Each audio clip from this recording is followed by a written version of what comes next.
Hello, ഇന്നലെ 3 ദശപുഷ്പങ്ങളെ പറ്റി പറഞ്ഞിട്ടുണ്ടായിരുന്നു. ഇന്ന് ബാക്കിയും കൂടി ഒന്ന് നോക്കിയാലോ നമുക്ക്.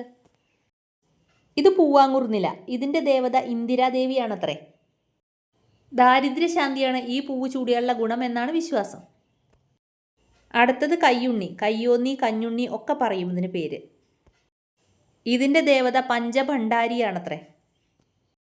30 മുക്കോടി ദേവകളുണ്ടല്ലോ നമുക്ക്, അതുകൊണ്ട് എല്ലാവരെയും നമുക്ക് അറിഞ്ഞോളണമെന്നില്ല.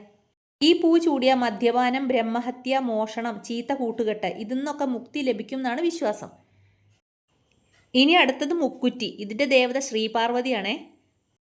മുക്കുറ്റി ഹോമകർമ്മങ്ങൾക്കൊക്കെ എടുക്കാറുണ്ട്.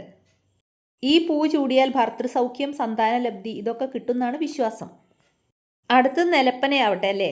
ഇതിൻ്റെ ദേവത ഭൂമിദേവിയാണ്. സദ്ഗുണങ്ങളെ, പാപനാശനം ഇതൊക്കെ നിലപ്പന ചൂടിയാൽ കിട്ടുന്ന ഗുണങ്ങളാണത്രേ.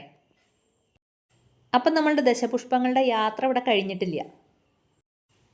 ഈ ദശപുഷ്പം തന്നെ സ്ത്രീകൾ നെടുമംഗല്യത്തിനും പുരുഷന്മാർ ഐശ്വര്യത്തിനും ഉപയോഗിക്കുന്ന ഒരു വിശ്വാസം കൂടി ഉണ്ട്.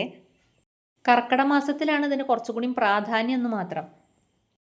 ഇതിൻ്റെ കൂടെ ചില്ലി ഫ്ലേക്സിനെ സബ്സ്ക്രൈബും ലൈക്കും ഷെയറും കമൻറ്റും ചെയ്യാൻ കൂടി മറക്കരുതേ. അപ്പോൾ അടുത്തൊരു വീഡിയോയിൽ കാണുന്നത് വരെ എല്ലാവർക്കും ഗുഡ് ബൈ.